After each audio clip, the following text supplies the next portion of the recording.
இப்படின்னு சொடக்க போகிற நேரத்துக்குள்ள இந்த உலகமே உங்களுக்கு எதிராக மாறினா எப்படி இருக்கும்? அப்படி ஒரு விஷயம் ஒரு பொண்ணுக்கு நடந்ததாக சொல்லப்படுது. அதுவும் அந்த பொண்ணோட அம்மா இறந்து போன நேரத்தில். 19th செஞ்சுரியில் பாரிஸில் ஒரு மிகப்பெரிய பிரம்மாண்டமான கண்காட்சி நடந்துட்டு இருந்தது.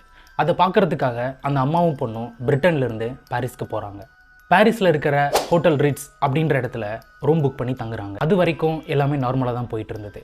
ஆனால் ஒரு வித்தியாசமான விஷயம் அதுக்கப்புறம் தான் நடந்தது. அந்த ஹோட்டலோட ரூமில் தங்கியிருக்கும் போது அந்த அம்மாவுக்கு திடீர்னு உடம்பு சரியில்லாமல் போகுது. உடனே அந்த மகள் அந்த அம்மாவை ஹாஸ்பிட்டலில் சேர்க்குறாங்க. ஹாஸ்பிட்டலில் டாக்டர்ஸ் அவங்கள செக் பண்ணி பார்த்துட்டு, அவங்களுக்கு ட்ராவல் பண்ண டயர்டு தான், நீங்கள் ஒரி பண்ணிக்காதீங்க, அவங்க பெட் ரெஸ்ட் எடுக்கட்டும், நீங்கள் போயிட்டு நாளைக்கு வாங்கன்னு சொல்லி மறுபடியும் ஹோட்டலுக்கு அனுப்புகிறாங்க. மறுநாள் அந்த ஹாஸ்பிட்டலுக்கு வந்து பார்க்கும்போது நீங்கள் நினச்சி பார்க்க முடியாத அளவுக்கு எல்லாமே மாறி இருந்துச்சு. ஹாஸ்பிட்டல் வந்து பார்க்கும்போது அந்த ரூமில் அவங்க அம்மா இல்லை. ஹாஸ்பிட்டல் ஸ்டாஃப்ஸ் கிட்ட கேட்கும்போது அப்படி ஒரு பேஷண்ட் எங்கள் ஹாஸ்பிட்டலில் அட்மிட்டே ஆகலைன்னு சொல்லியிருக்காங்க. என்ன பண்ணுறதுன்னு தெரியாமல் குழம்பி போன அந்த பெண் அவங்களோட அம்மா சரி ஹோட்டலுக்காவது போயிருப்பாங்கன்னு நினச்சி அங்கே போய் தேடும்போது அங்கே அவங்களோட ரூமில் வேறு யாரோ இருந்தாங்க. அந்த ஹோட்டல் ஸ்டாஃப் கிட்ட கேட்கும்போது அந்த ரூம் வேற ஒருத்தவங்க பேரில் ரெஜிஸ்டர் ஆகிருக்கிறதா சொல்லியிருக்காங்க. அவங்க தங்கியிருந்த ரூமில் போய் பார்க்கலான்னு அங்கே போய் பார்க்கும்போது அந்த ரூமில் வேற ஒருத்தர் இருந்திருக்காங்க. நேற்று வரைக்கும் கூட இருந்த அம்மா இப்போது அவங்க கூட இல்லை. தங்கியிருந்த ஹோட்டல் ரூமும் வேற ஒருத்தர் பேரில் ரெஜிஸ்டர் ஆகிருக்கு. அட்மிட் ஆன ஹாஸ்பிட்டல்லையும் அவங்க அம்மா அங்கே இல்லைன்னு சொல்லி மறுத்திருக்காங்க.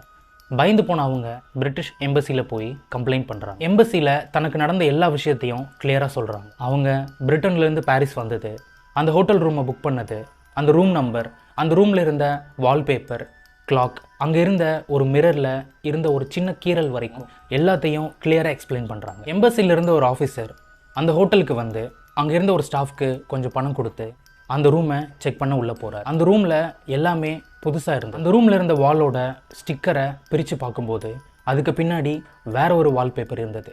அதாவது இதுக்கு முன்னாடி என்ன வால்பேப்பர் இருந்ததோ அதுக்கு மேலே ஒரு பெரிய வால்பேப்பரை ஒட்டி மறைச்சிருக்காங்க. ஆக்சுவலாக என்ன நடந்ததுன்னு சொன்னால் நீங்கள் நம்பவே மாட்டீங்க. உடம்பு சரியில்லாமல் போன அவங்க அம்மாவை அவங்க ஹாஸ்பிட்டலில் அட்மிட் பண்ணும்போது டாக்டர்ஸ் அவங்கள செக் பண்ணாங்க. அப்போது அவங்களுக்கு பிளேக் இருக்கிறது தெரிய வந்துச்சு. பிளேக் அப்போ ஒரு பெரிய கொடிய நோய். பாரிஸ் கவர்மெண்ட் ரொம்ப பெரிய பொருட்செலவில் அந்த கண்காட்சியை ரெடி பண்ணியிருந்தாங்க. அவங்களுக்கு பிளேக் இருக்கிற விஷயம் வெளியே தெரிய வந்தால் அந்த பொருட்காட்சி பாதிலே நின்று போயிடுமோ, அந்த கவர்மெண்ட்க்கு ஒரு பெரிய கெட்ட பேர் வந்துரும்னு சொல்லி கவர்மெண்ட், ஹோட்டல், ஹாஸ்பிட்டல் எல்லாமே சேர்ந்து அவங்க அம்மா இறந்து போனதை மறைச்சிருக்காங்க. மொத்தமாக எல்லாத்தையும் கவர் பண்ணி அப்படி ஒருத்தங்க பாரிஸ்க்கு வந்ததாகவே ரெக்கார்ட்ஸ் இருக்கக்கூடாதுன்னு சொல்லி எல்லாத்தையும் அழிச்சிருக்காங்க. அதுக்கப்புறம் அந்த பொண்ணுக்கு என்ன நடந்ததுன்னு தெரியல. இது ஒரு அர்பன் லெஜண்ட் ஸ்டோரியாக இருந்தாலும் இந்த வீடியோவிலேருந்து நாம் கற்றுக்க வேண்டிய ஒரு விஷயம், உண்மை எப்போ வேணாலும் யாரால் வேணாலும் மறைக்கப்படலாம். உண்மை ஜெயிக்கணும்னா உண்மையை நம்பக்கூடிய உலகம்